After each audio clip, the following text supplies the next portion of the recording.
Hello and welcome everyone to episode 18 of One Piece at a Time, the One Piece read-through podcast where we read and discuss 5 chapters of the One Piece manga each and every week. I'm your host, Derek Bittner, and I'm joined by my wonderful co-host and freelance letterer at Shonen Jump, Brandon Bovia.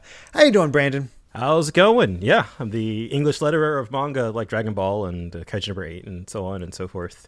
We are almost at chapter 100. I know. Like, once that hit me. It's wild because we are so close to that point. And I look at the actual releases like, oh, crap, they're getting really close to 1,100. Not like really close, but it feels really close compared to where we're at. All in all, that just means we'll have to do this 11 more times. Yeah, you know, that's easy.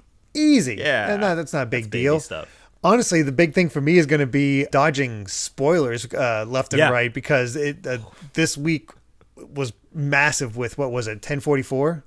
Yeah, it'll probably only get worse. Yeah, I've heard I'm sure it'll be everywhere if it ends. If it ends before we catch up to that point, it is going to be hard to dodge spoilers because of what One Piece actually is and all the other big twists and turns and how it ends, because it's going to be like when Ash actually won the Pokemon League, right? Yeah, Pokemon League.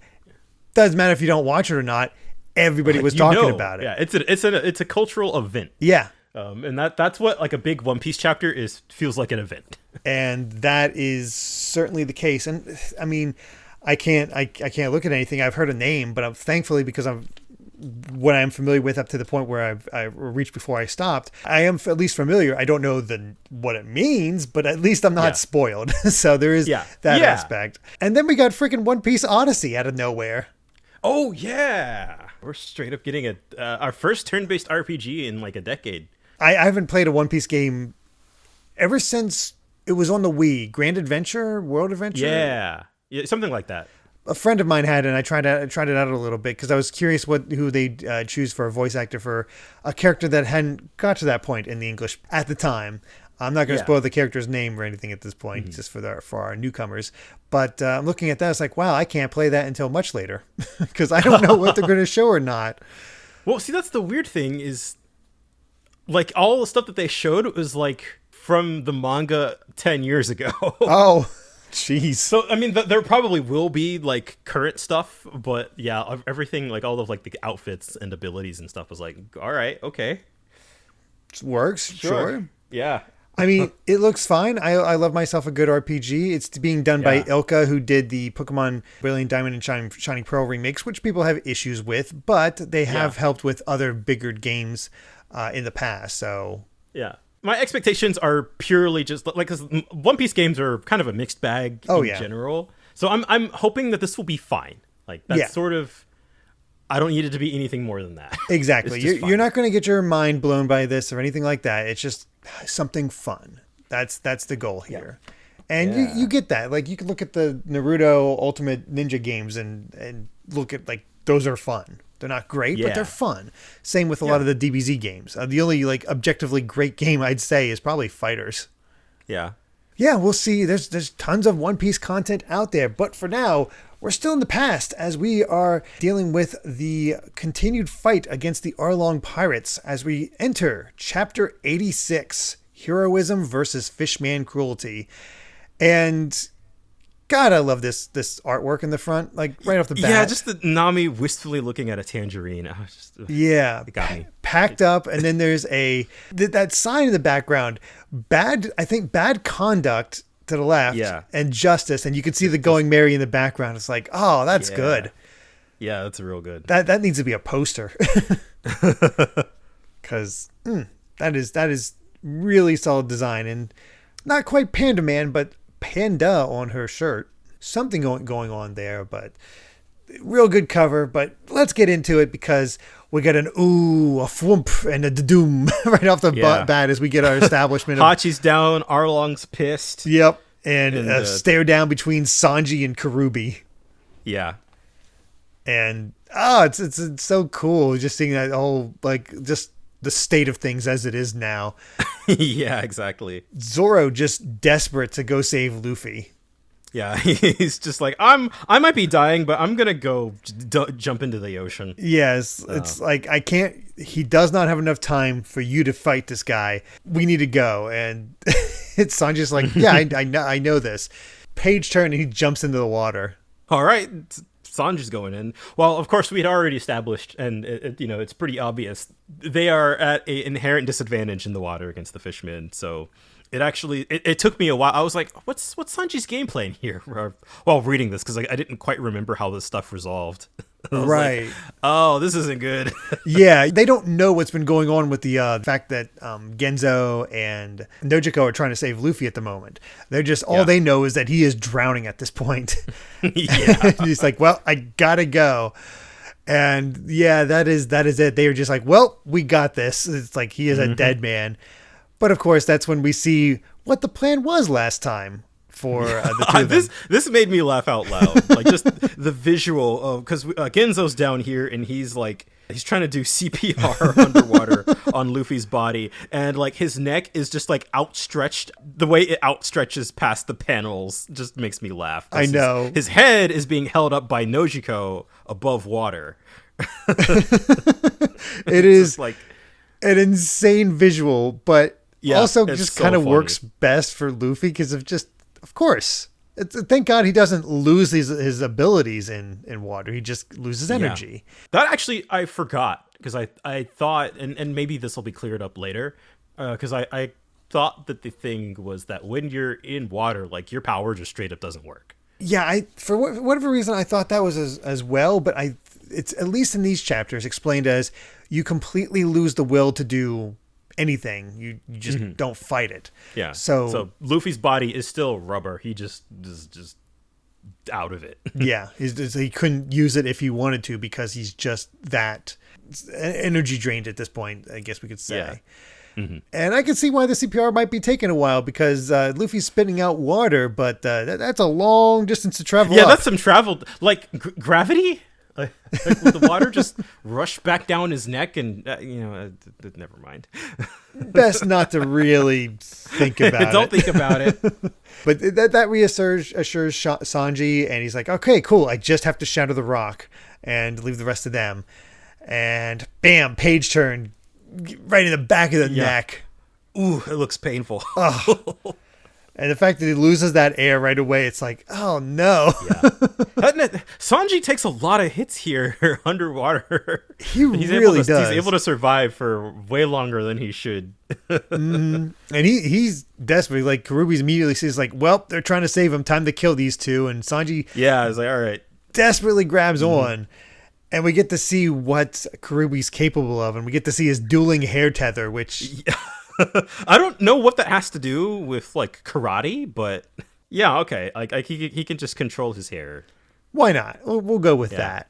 And then of course Sanji tries to kick back, but he's a human, so Kurobi here says like your kicks have half the force they would on land, and of course as a fisherman, there's sometimes their attacks get even stronger underwater. Which And we get a combo of moves. We get the instant undersea bow busters, which just sounds painful. Bow buster. Yeah. Ugh. Yep. Sanji desperately trying to keep the air in. Yeah, the flaming axe kick and then the back foot jawbreaker.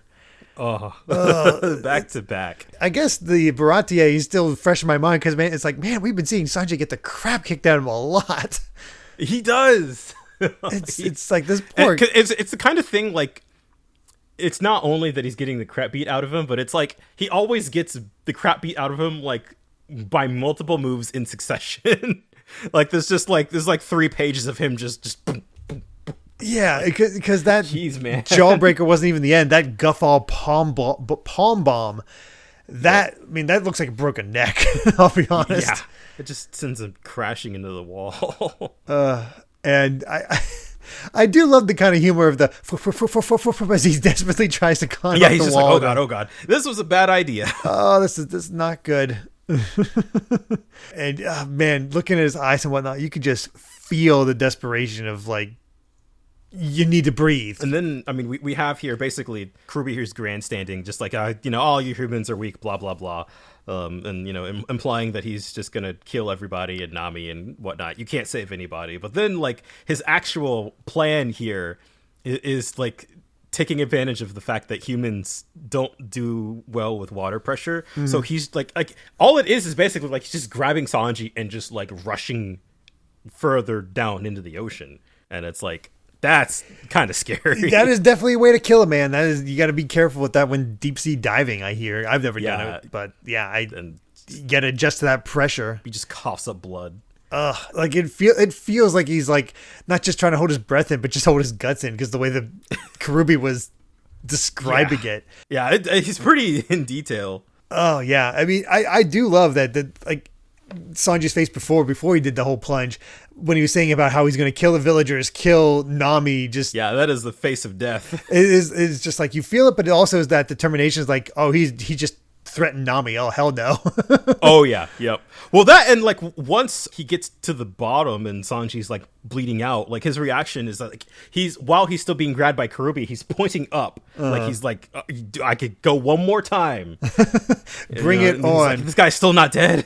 And we're only getting a little bit of Sanji's thoughts during all of this, and he's like talking about how the fishermen work with the gills, and they switch between the lungs and gills depending on where they're at, and just his knowledge as a cook is fish die when air is forced through their gills, and he releases all of his air into Kurobi's gills on his side of his neck.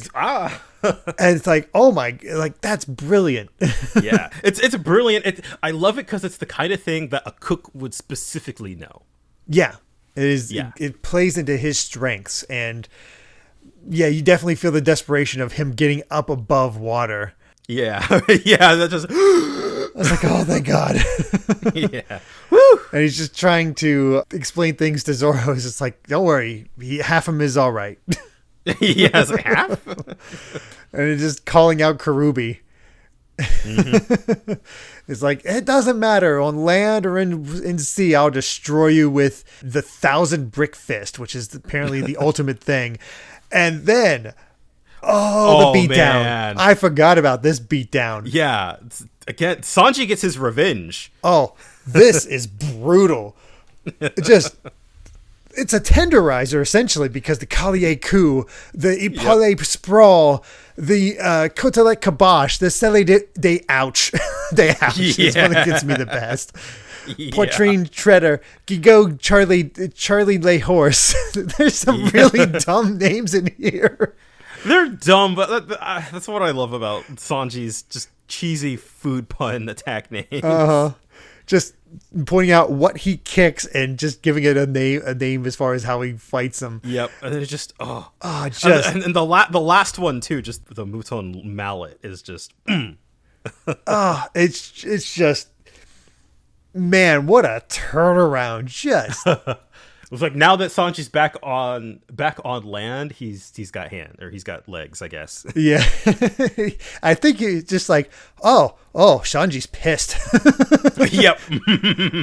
And then of course the way to the end of chapter one-liner, he's like, I guess you won't be needing dessert. Sanji gets to be so cool. Oh yeah, that is like, it's so unexpected too, because it's so it's like it's such a quick flip where it's not this back and forth. It's just Sanji needing to survive that underwater spell. And then as soon as you're on land, it's like, okay, no, I'm done with this. I'm done with you. Wrap it up. Like, dear God. That was hype.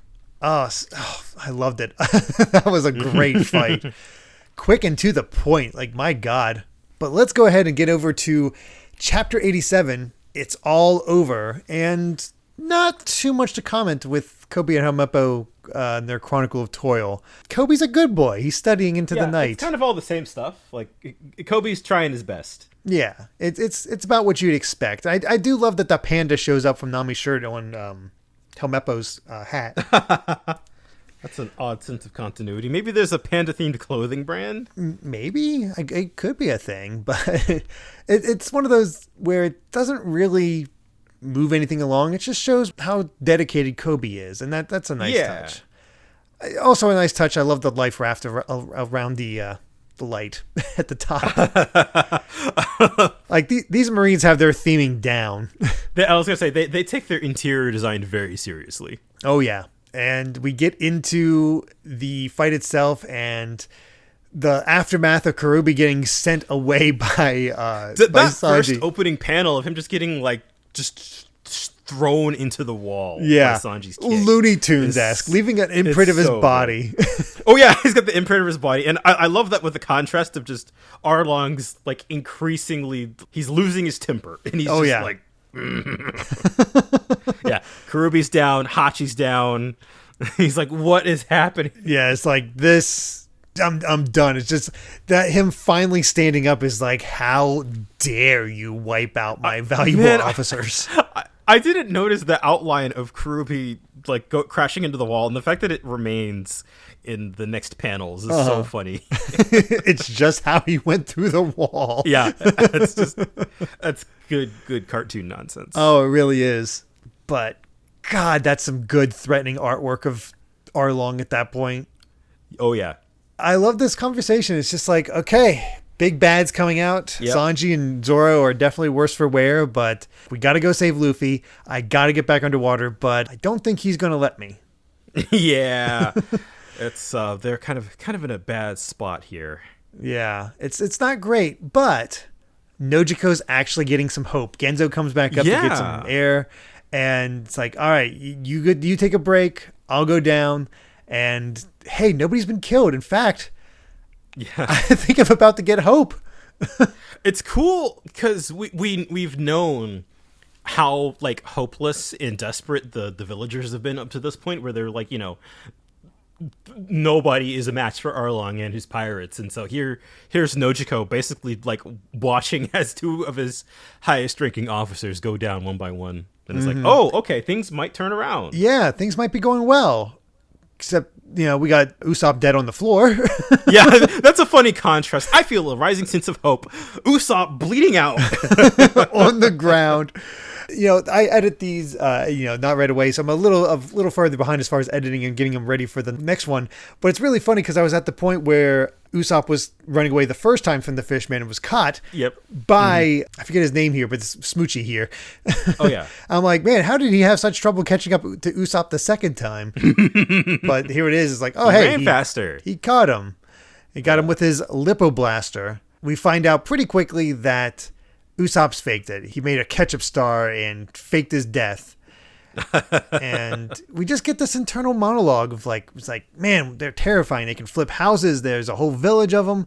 I do feel bad for Nami, but I want to help. But if I'm going to get killed, I'm good. I don't want that to happen. I remembered that this fight happened, and of course, spoilers. Usopp wins. But the part that I guess I had forgotten about is that like this is sort of a key change in how Usopp sees himself as a character, and how the actions of all of the characters that he's been around are kind of like changing his perspective. Because he's making excuses for himself, where he's like, should I lie and say that? He's trying to make up excuses like, oh, sorry guys, I lost. I was real close. He's trying to make himself look like he has more battle scars as he's thinking about everybody's, like, how willing they are to die and how far they're willing to go. And it's not just the crew, it's Johnny and Yosaku, it's Nojiko, it's the villagers, and he's doing up this whole thing. And up to this point he did fight bravely against the Kuro pirates, but that was when something personal was at stake. This is just a fight where he's trying to help a friend, and there's nothing objectively personal about this for him, but it goes against this whole idea that he wants to pull off, that he wants to be a brave man at the sea. And just that slow buildup of tears as he sort of talks to himself and is trying to fool himself until he says, this is shameful. And he finally calls out to I completely forget his name, but smooch him here. That's Chu. Chu. Says, hold it right there. He obviously is terrified. You can see him shaking. His legs are still shaking. And he's like, the moment I decided to leave my village, I said goodbye to peace and security. Luffy and those guys live every day like there's no tomorrow, and that's why they can laugh so heartily. And I want to laugh with gusto like them. So if I give up like this and lie, what right do I have to show with my face with them and laugh with them? I love the speech. It's such a good speech to himself here. Yeah, it's such a because he's. I feel like this is sort of his defining moment up to this point. This is when he becomes like, okay, I'm a pirate now, and I have to fight on everybody's level. Yeah, because he hasn't had a fight. He has not really been a part. He's just had his cowardice on display a lot of times. Yeah. It's like, you can do it. Get him, Zoro. You can do it. Get him, Sanji. That sort of thing. He's never had to fight on his own. Yeah. And, he's ready to take a stand. Unfortunately, his Firestar does not connect in time to actually do anything. And he just eats just a straight up, like no gimmicks, just straight up punched in the face. Oh, yeah. And, oh, man, looking at his nose. Oh, God, it's so bent. I feel bad. Yeah. Mm. And then just getting kicked while he's down. Yeah. Then the ridiculous. This fight is so silly, and I love it. It's really silly, but it's so in character. He just grabs a hammer and knocks it into Chu's shin. Usopp's hammer. And then, of course, the I love this the Usopp rubber band of doom, and then like it's like a threat. He doesn't actually do anything. He flinches and runs away. Yep. And then has this really fun thing. It's like, hey, booze, and then hits him with the lead star, causes it to go all over him. Which I know for a fact in the anime they did not show the glass shards cutting into Chu's face here. So I'm like, oh, dang, actually did damage. Yeah. Well, it's silly because he could have just like not caught the bottle. But I guess even if Usopp is good enough of a marksman, or he probably could have shot the bottle in midair. But it's even sillier that like Chu specifically catches it. Mm-hmm. So it's like explodes on what him. the heck, and then just the bursting. And of course we got to get even sillier as Chu decides to suck up a ton of water in the rice paddy fields. Gets all, I don't know, fat. just full of water, and then just shoots it out, and it's the perfect One Piece attack because it looks really stupid, and then it connects and it like wipes away like half the forest. And Usopp's like, "Oh my god!" Like, what power? And that's scary. And he's like, I love Chu's reaction. He's like, why do I have to fight this fool? He's like, Usopp's hiding in plain sight. It's so dumb. And then he's using the lip howitzer. I think is how it goes. That's a mouthful. Yeah. And there's just how did you find me?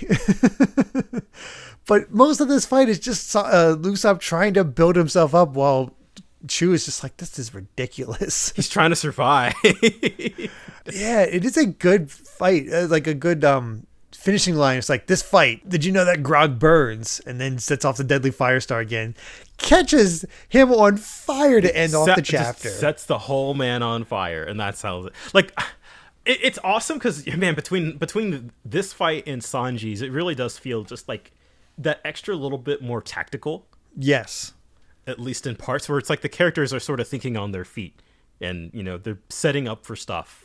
Like, okay, I have to set this up and survive so that I can get off like my actual attack. Yeah, it's one of those things where we've seen Usopp fight before, and he did okay, but he was not in the fight for long. His fight was against Django, which he mostly was distracted by the kids. He just got the finishing blow to protect the kids in Kaya. It wasn't really anything too great or impressive. So I can imagine at the time for a lot of people reading this, it's like, okay, how is Usopp going to fight? Like, how is he going to stand up to these guys with the rest of the crew? And this shows it. It's his ingenuity and just... he's the trickster. Yeah, the trickster and sharpshooter, and it works. It's the perfect fighting style for him. Yeah, and so satisfying to see him get a win off of it too. Yeah. It's really cool. But first, we got some SBS questions. I don't think there's a ton of great ones with this one. I do love that Belmare's hairdo is called "The Women Are Brave." Damn right. It's like, heck yeah. Now we're talking. Also, some cigarette advice, which good thing he says to be over 20. I also have the complete deflection. Is like, I can't quite decide whether Yusaku or Johnny are strong or not. I'm within a frog's hair of being able to tell. But really, between these two and those two and Helmeppo, who will develop more? I have high hopes that one day Kaya will become an excellent doctor. That's all he says. Doesn't even mention it to us. Like, he doesn't care. Nope. But, speaking of Helmeppo, we got chapter 88, Die. That's a good chapter title. Yeah. And, oh, hey, we got an actual plot beyond just these two working a ton. Because turns out they're going to be chore boys aboard a ship, specifically Captain Morgan's prison ship. Yeah. I love them freaking out in the background like, ah! It is kind of amazing how much Morgan has showed up after that first appearance, whether it be with Kuro or now. What I want to know is why he got let on a prison ship, but he still has his axe hand. It's like chained up, but like the bladed edge could probably still cut and kill most of the people on the ship, right? Yeah, that's a good point. You'd think they'd remove that, but yeah, no, okay, that's fine.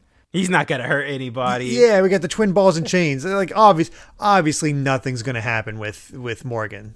That's that's all. Yep.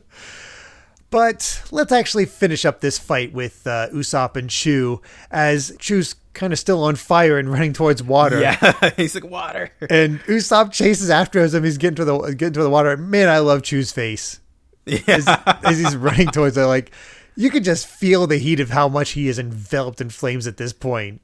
He's a fish. He's going to get burned. Yeah, he's getting well done. And Usopp's solution is to just... Well, wait, so what?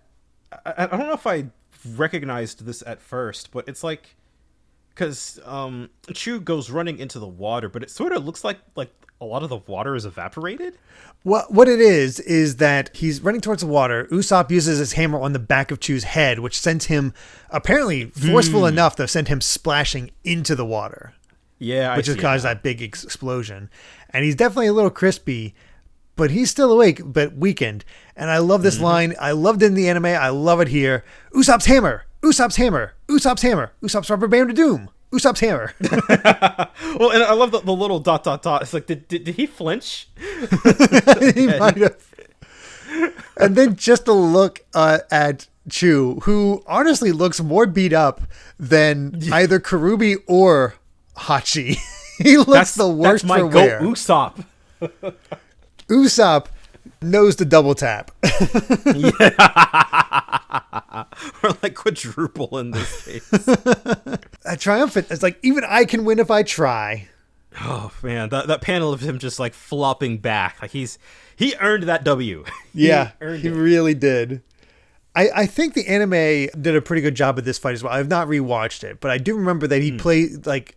There's a lot more trickster elements to the fight in the anime, because I think he brings out like a 100-ton hammer, and I think Chu's kind of fooled by it. Oh, okay. I think the manga does that later on. I'm surprised that the anime did that better. Maybe I'm misremembering at that point, but I do could be. But either way, still handled very, very well. Yeah, that was a great fight. Honestly, it's great to see fights that feel like real desperate battles.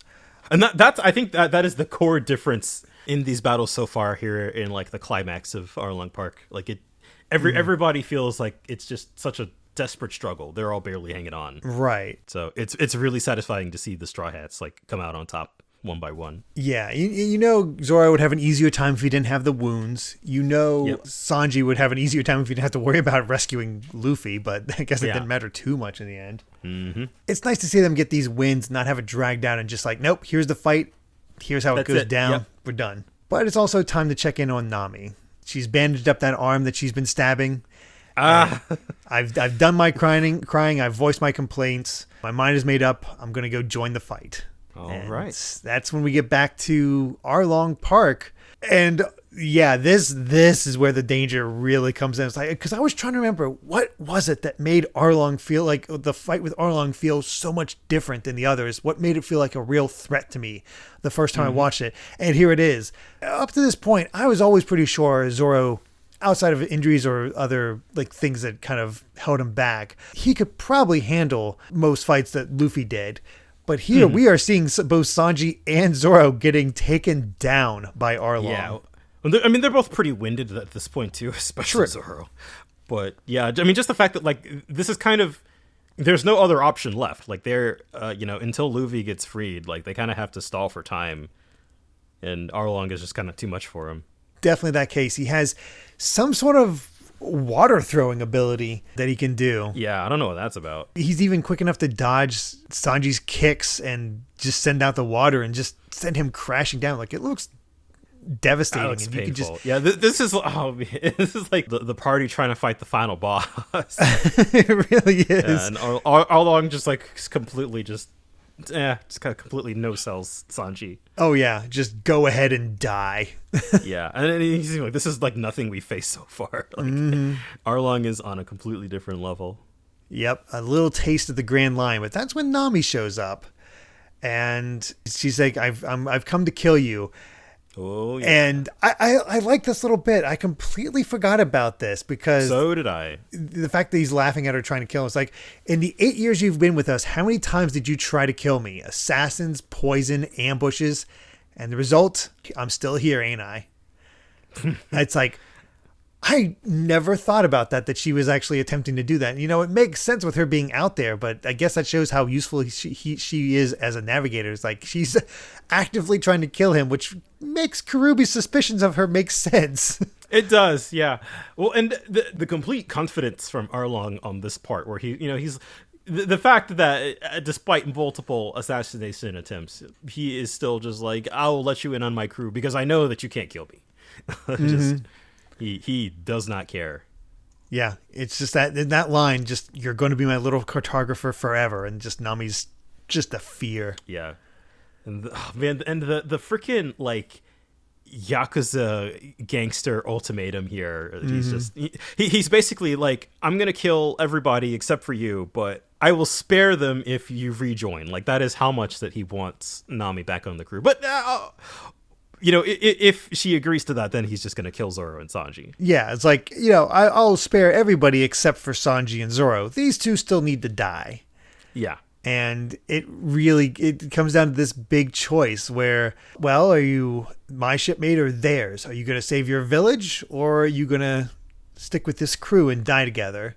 Mm-hmm. And just that... you can definitely feel it. She's been working for 8 years to try to save this village. Of course, it's a hard choice. I love that angle that we didn't get before, where her perspective of Luffy screaming out the okay. Yeah, yeah. And she's just holding on to his hat and saying, I have to believe in them. And just apologizes to everybody's like, well, let's fight and die. And die. Yeah. Oh, man. And then right as everybody has sort of resolved, you just hear the scream and a spurt of water coming out from beyond just the utter gates. Ridiculousn's of the fountain coming out on the other side.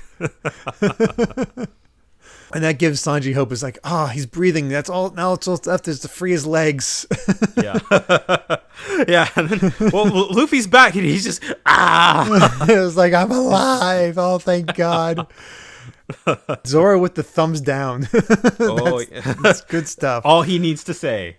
Yep. It's just 30. I love this. 30 seconds. I won't last more than that. It gives me heavy Piccolo charging his special beam cannon against Raditz. Again, this is the point where you really feel the desperation of the crew. Yeah, I love that line from Arlong, noticing the fountain of water coming. He's just like, Arlong Park doesn't have fountains. It must be the Rubber Man. What the heck? This is weird. And he actually Zoro gets a little swipe against Arlong, draws a little bit of blood. I love the detail that Zoro's been just getting so beat up that you can see the blood from Mihawk's slash. Yeah, it's like bleeding through. Dripping through. Yeah. Oof. And just the font choice for Arlong just going, I warned you about calling me names, dead man. and then my boy the goat Usopp coming in, firing an egg at Arlong to distract him. And I love that, just, I've got your back, and he's off in the corner at the hole where Sanji got kicked through. Yeah, that's some good continuity. Yeah, it really is. And he gets like, I actually beat one of them. He's so proud of himself. Mm-hmm. And then another point I forgot, Hachi getting up. I'm like, oh my God, he's alive, or he's still around. That really caught me off guard. It's like, oh crap, how do they deal with Hachi? And that's a good place for the chapter to end. Yeah, it's a interesting buildup. It's a sort of a rest period where finish off Usopp's fight, get Nami where she needs to be, establish the threat of Arlong, and okay, it's time to rescue Luffy. But still, there's a lot that happens this chapter. There really is. That's so good, but I can't wait any longer. Let's get to chapter 89. And that gives us trade-off, where it's just work for Kobe and Helmeppo, where I don't know if Helmeppo's worried about his father getting the death penalty or if he's actually getting the death penalty. Right. Or is he going to kill him? Right. Yeah. There's a lot of ways to kind of interpret that. But hey, we got a humanizing moment for Helmeppo. That's nice. Yeah. He's scared for/of his dad. I could see either. See either. But you can see how Kobe's actually attempting to be his friend in this case. Yeah. Yeah. They're going through it together, which is it's wholesome. Like I said, there's less to say about these chapter openings compared to Buggy, but it's kind of just like establishing the situation. Yeah, Buggy was always like just pure comedy for. Yeah, there was always something chaotic happening with the Buggy ones. Yeah, which fits Buggy, and wholesomeness definitely fits Kobe. Yeah, but we're back, and Sanji's establishing. The whole thing is like, I gotta free Luffy. He's the only one with any hope. Clean kick. Yeah. Yep.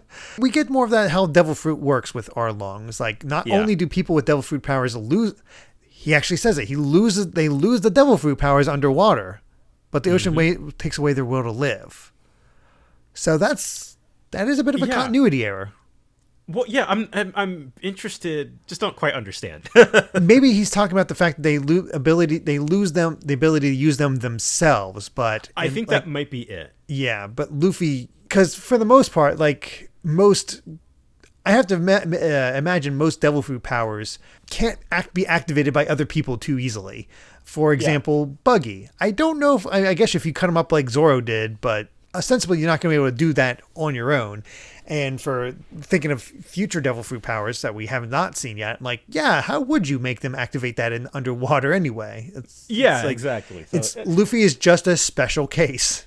Yeah, it's kind of, I guess for a gag's sake, it makes sense. It's kind of one of those things that, you know what? If it means I get to see Luffy with his neck outstretched underwater, it's fine. And it's a rule that Oda mostly doesn't break. Yeah. So I'm okay with it. It's a little thing.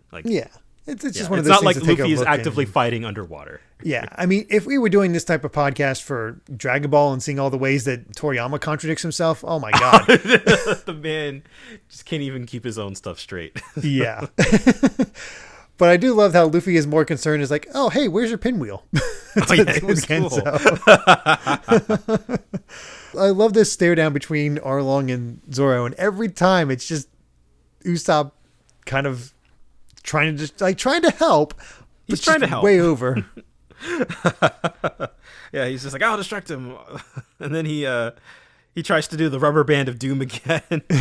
And they both just ignore him. And they just keep going. Uh-huh. I love Nami. What are you even trying to do? And then we get this great moment into of the fight proper. I'm so curious if Zoro would be able to do anything against Arlong's nose if he was at full strength. That's a good question. I'm so proud of this nose because it can't be shattered. Yeah, and then he just just the visual of his Zoro's sword just up against his nose, and you see Zoro struggling, he just can't put force into it. You can see his muscles straining. He has a legit bulging muscles right there. It's he is trying with all his effort, and just and that's when they notice, oh hey, Hachi's getting up. What's he doing? And and the rubber band of doom worked on him, even though he wasn't even pointing that way. Completely concerned about that. It's see, I scared him. You aimed at Arlong. Usopp might get the win, but he's still our comedy relief. Yep. But then goes Hachi into the ocean to go after Sanji, and man, it's things are desperate. Yeah, especially because from all appearances, it looks like Arlong stabs Zoro with his nose. Yeah. Oh, yeah. Oof. Oof. And then there we have it. We got Sanji swimming down, almost there at the legs. And Nojiko notices Hachi just behind him. And man, Hachi is done. Like, he has been like joke character, but when he gets serious, I mean, that whole die, I'm like, yeah, he's ready to kill. Yeah, he is. He's supposed to be our comedy relief for the Fishman, but he legit feels threatening here in a way that Django never was. Despite, I think Hachi being a bit sillier than Django, really, in the end. Mm-hmm. And man, Nojiko jumping in front of Sanji to try to protect him while he frees Luffy. Yeah. And do the cliffhanger as we change scenes back to above water. Yeah, where Zoro is not in great shape, and I did remember his bandages getting pulled off at one point during this because and just Arlong's reaction, and he's just like, "Whoa!" Yeah, it's like, "Oh God!" And it looks Frankensteinish. It's like these staples or stitches. Like, they look like staples to me, but I guess they're just regular Zoro's stitches. Been rocking that this whole time, and just like, my God, like it really feels like he should be cut in half. Yeah. I love Arlong's like, I should just finish him off right now. Yeah, because he realized, are those the eyes of a dying man? He's like, this guy is not actually willing to die. He's not on the level. I'm not. No, we're not dealing with this right now. He's like, nope, this is a real threat. We're going to get rid of this dude right now. I love the line. It's like, lying still would have kept some of the wounds from opening up. And he's like, I wasn't talking about me. I told you, this is our game and we're winning.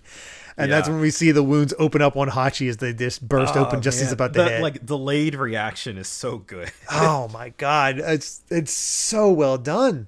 It's so well done because everything catches you off guard. I experienced this before, but it's been years. And I remember none of these little moments, and they're great.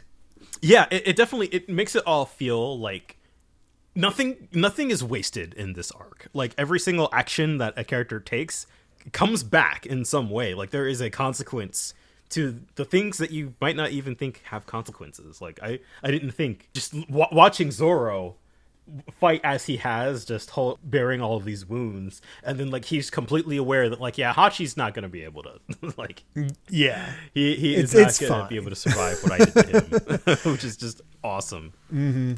Luffy is finally freed, but before that, I think this is a great point for me to go back to the anime for a bit, where I remember being very annoyed about Luffy being caught in the rock. And I think I realized why that was in the anime itself, because I think that overall the pacing of this fight, even in the anime, is pretty great. The problem with it is they continually cut back to Luffy. Oh, and that would do it. Yeah, it's like a constant reminder of Luffy's still in trouble. Yep, here's some padding. And you get these great fights still, but the manga is not showing that Luffy constantly. It's just when you need to, and the new situation is presented. Yeah, only show we only see him when there is something new to like there is a constant progression of the characters trying to figure out what to do about this. Mm-hmm. Which I think definitely does better for the tension than just being like, oh, Luffy's here. Yeah. What an entrance. Him flinging up into the sky. I loved this. Screaming, I'm back. He's upside down, just arms and legs spread. So happy. And everybody's tearfully happy that he's back. The Johnny Usaku's screaming, Nami happy as all can be. Usopp just completely exhilarated. Genzo finally satisfied. Arlong's like, oh, the rubber boy. And then he grabs Zoro. Trade places with me. Yeah. So he just grabs Zoro and yeets him. He sends him flying out of Arlong's arms. Everybody calls him an idiot.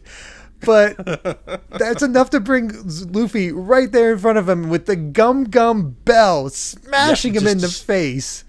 And then the whip. It's just there have been so many good beatdowns in this. Oh, God, yeah. Like, what an entrance to go to a headbutt, to a kick, to a bullet to the face, to the chest, and then just beating his chest with the Gatling. Yep. And we've never seen a beatdown like this from Luffy before, where it's just one normally after the that's other. Enough to take out most of the other villains we fought so far. Like, that would have been it. Yeah. And this is the point that reminded him, like, oh, this is why I thought Arlong was the first real threat to Luffy. Because he gets up and nothing was just not affected by it. And I love Luffy's like, I was just warming up. And then the last panel of the chapter is just Zoro just on the ground. I'm going to kill him. Yep. I'm pretty sure Zoro has threatened to kill another member of the crew in every arc since he joined. So, but like... hit those wounds, and Luffy just completely, like, he just threw him. Yeah, no, don't, you're bleeding out, like, nah, it's fine. It's fine, just go in the salt water, you'll be fine. Oh my gosh, what a great chapter and a great return. A great start to the fight. Yeah, this is what we've been waiting for.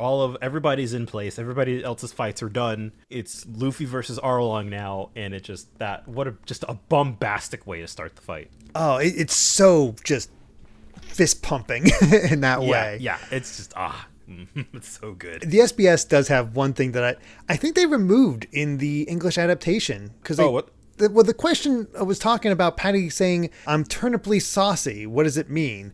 And Oda says he tends to make things sound like food, and I don't remember that being a thing with Patty. Yeah, I remember the like insults, like the corny like pun insults, but I don't remember the food. And it might have been something lost in translation. Maybe because they translated here where he's like he's quite a man. He did lettuce of ham glazing achievements, peas up apple autumn. It's like, I mean, I can kind of understand why they get rid of it because it does come across as a little hard to read.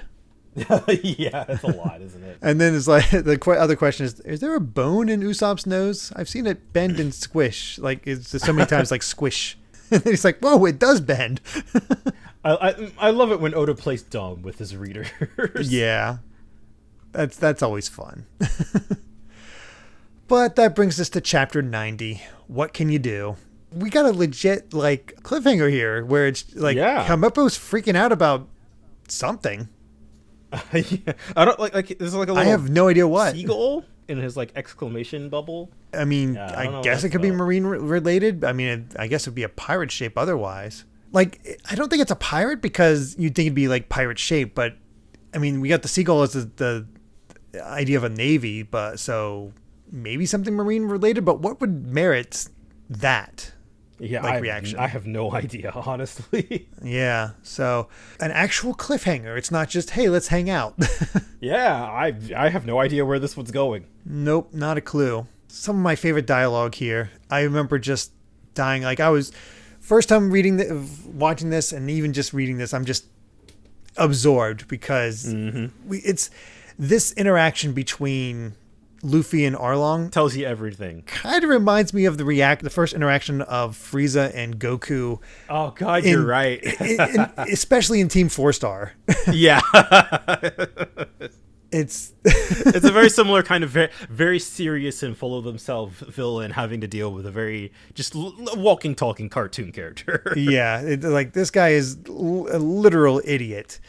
Yeah. And it just Arlong calmly saying, "It's like, can't you understand why I'm upset? I've watched my beloved comrades be defeated by worms. I'll soon make you wish for a quiet death." He's just stretching. He's doing a little. Yep. Luffy's just getting exercises. Back into it. We're seeing where the village and everybody's like watching, and Usopp saying, "I've got his back," and Nami's still unimpressed. Sanji's trying to smoke, but that's just not happening. I love the nonchalant. If Luffy loses, we're all dead. Yeah, Nojiko and Genzo were just sort of taking it easy. It's like everybody's just kind of exhausted at this point. And this exchange it's so good. Do you know the difference between you and me? Our noses, our chins. Web toes. He's just like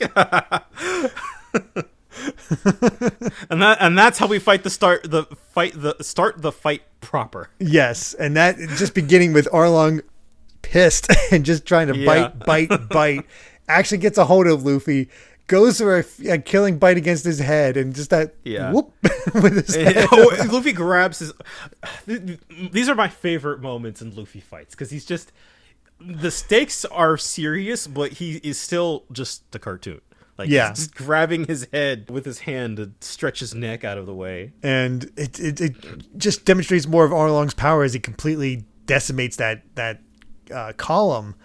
Yep. And, it's demonstration for people who did the villagers and whatnot who've not seen him do this type of stuff. And to Luffy himself. It's a good reminder of Arlong's capabilities. We definitely have a lot of Arlong grandstanding. Yeah. And it's just like... we are inherently superior, blah, blah, blah. Yeah. It's like, so what? That's nothing. You don't have to have big teeth to crush stone. He just punches Luffy just punches it. He's just like, whatever. It's like, that's dumb. Yeah. Arlong is realizing that trying to make this point is pointless. Yeah. And we also gonna get the mantra of Luffy here. Yeah. It's like, maybe I can't do anything, but I have friends who will rescue me. Oh, yeah. And he actually picks up 2 swords, which we've never seen Luffy with swords before. Sanji, does he even know how to use a sword? And it doesn't really work too well. Gets one swiped away thanks to Arlong's nose, and the other one just gets bitten in half by Arlong. But that's exactly what Luffy wanted. It's like clench your teeth. And he just goes, that punch. Yeah, right into the jaw. And shatters his teeth. That's a good plan. Oh, yeah. It's like, we've seen that many times before. It's like, here is the problem. Here is an advantage of the enemy. I need to take away that advantage. So here's what I'm going to do that. And we saw it with Don Krieg, and we saw it with Kuro, getting rid of the claw. And now we did it again with Arlong's teeth. Yeah. I love that. That's a consistent strategy of Luffy to show what he goes for is getting rid of that advantage. And that's when he kind of gets in again more of his mantra as Arlong is actually in pain. He's just like, I don't know how to use a sword. I don't know how to use a sword. I don't know how to navigate. I can't cook and I can't tell lies. He's like, hey. I love Usopp. He's like, hey, come on. I know I can't live without help from a lot of people. Arlong's just like, well, you just admitted you're helpless, and what a burden it is for your crew to have such an idiot for a captain. Why do they fight so desperately to save you? I love that like slight little smile from Nami. It's just like, I guess she's feeling a little more confident, seeing Luffy fight for her like this. Yeah. It's him admitting that he is not good at a lot of things, but what he can do is protect them. It's good. It's like, that is the core of Luffy. I love it. It pumps everybody up. It's like the villagers are cheering, and we got basically the catchphrases for the other 3 is like, get him, crap kid. If you die, I'll kill you, and I've got your back. And then we get to see what else Arlong's capable of. Growing his teeth back because he's a shark. I don't think they're supposed to grow back that quickly, but not only that, but he just... Yeah, I can grow them back an endless number of times. So he's just like, his teeth grows back and he yanks them out again. They grow back, he yanks them out. And he's got like shark tooth tonfas. Exactly. It's like, oh God, he's using his own teeth as like this melee weapon. Yeah. Again, ridiculous, but awesome. I love it that he says like he's using this to demonstrate why fishmen are superior. It's like, well, I mean, sure. I mean, humans can't really do that, so fair enough. I'm superior because I ripped my own teeth out. And can use them to literally bite you with an extended reach because I have them at the end of my hands now. Yeah. Oh, it's the dreaded denture attack. Yeah, and Luffy catches one, but the other one goes in for him. And he just chomp, blood flying everywhere.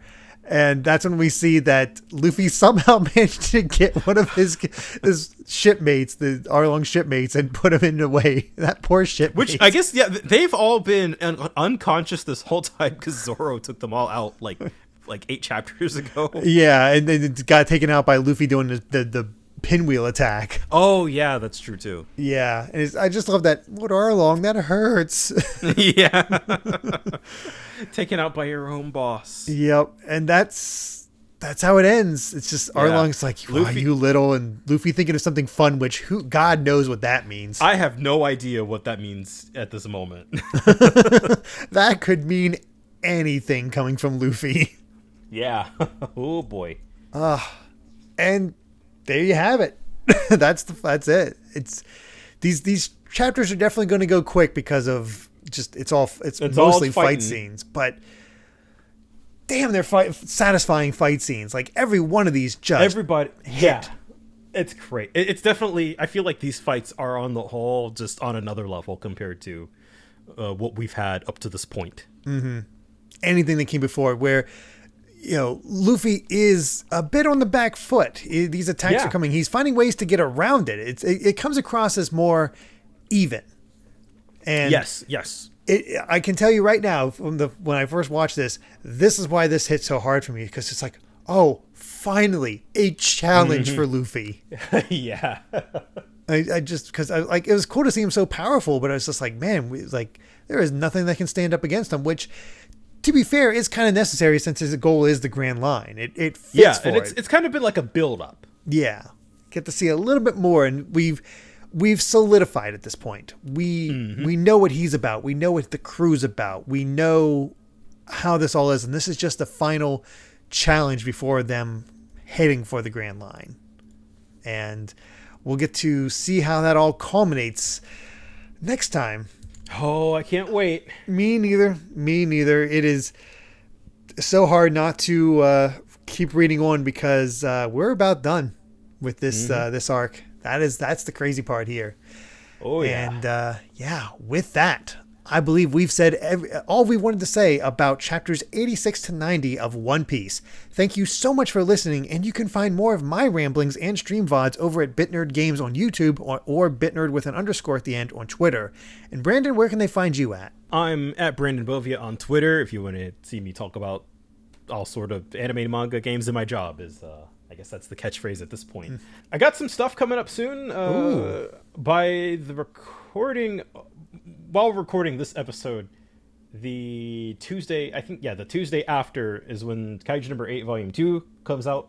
So I will be talking a lot about what went into that. I usually do a thread for, like, if something took a particular amount of effort, or if I have something interesting to say or something I want to show off, then I'll be like, here's how I did this. So I got a lot to talk about with Kaiju volumes because they're just so dense.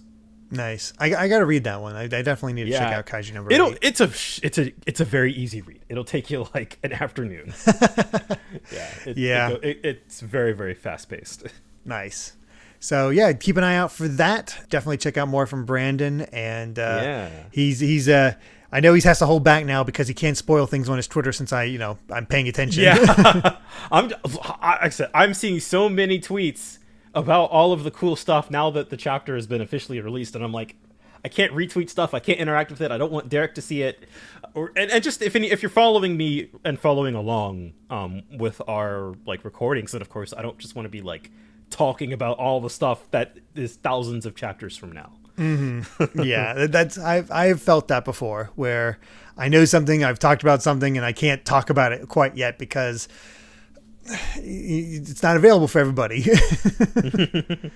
It can definitely be rough, or you have a subset that specifically hasn't seen it. So I appreciate your sacrifice.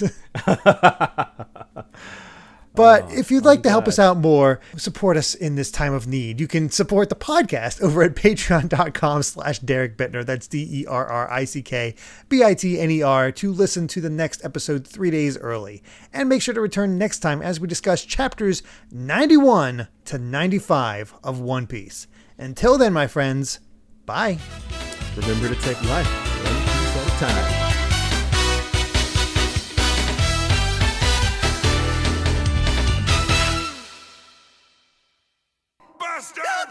Usopp hammer!